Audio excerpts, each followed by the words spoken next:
Hi all, I'm Kym Douglas from Hallmark Channel's Home and Family Show, and I'm so glad you joined me today because I have a really great thing that I want to share with you. I was going through my lipstick and lip gloss drawer and I found all these different lipsticks and I started looking at the ingredients in this one little tube. Look at all of those. Terrible. A lot of chemicals and a lot of toxins.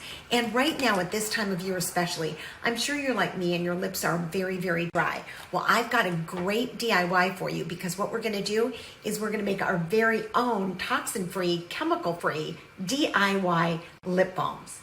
The first thing you're going to need is some sweet almond oil. Super easy, and I use it actually to take off my makeup as well. Also, you're going to need some jojoba oil, which is a wonderful staple to have. Then what you're going to need is your beeswax, and this is going to hold the chapstick or the lip balm together. And this is one of my favorites. This is the shea butter, and it comes in a package like this. But this is what it ends up looking like. So it's really, really wonderful. And last but not least, you're going to have some vitamin E oil. And here's my trick for you. Grab a little lipstick that you may have. Always try to get a non-toxic one. This one is for me from 100% Beauty. And any old lipsticks that maybe it's a little bit too much pigment for you, you'll use that into your lip balm to make it into a tinted lip balm. So now let's head over to the stove. So what I'm going to do is I'm going to pour the 2 teaspoons of sweet almond oil into a glass measuring cup or a glass pot that you have with a spout. You want to make sure you've got a spout. And then into this saucepan, I have just a little bit of warm water and I put it on low.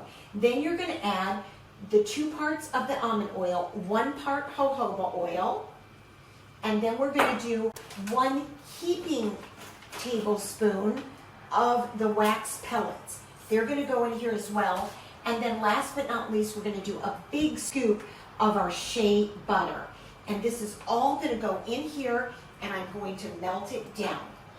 You want to add 1 of your old lipsticks that maybe you no longer use, and just slice off a little bit of that to add the color so that now you can have some tinted lip balm. This has been cooking and simmering, and take a look at this gorgeous color. Can you see that? Yeah? Okay, now here's the last part. You want to dry the bottom to make sure no water gets into the mold. And the last thing we're going to add is about 1/8 of a teaspoon of your vitamin E oil. And this is really going to help moisturize the lips. Now what we're going to do is get your molds. I got these at Amazon. They're very inexpensive, or like I say, you can just use an old chapstick container that you've had. Clean that out. But here's another tip. Make sure that it's all the way down at the bottom before you pour. And now we're ready to pour. And you have to be very, very gentle. But the good news is you don't have to do it perfectly because look what I've got. I've got this spout cleaner, and it just kind of evens it all out. And now it's time to cool. So here's one that I already had made. Take a look at that. Isn't that beautiful? And I've got my compact ready, so I don't mind if I do.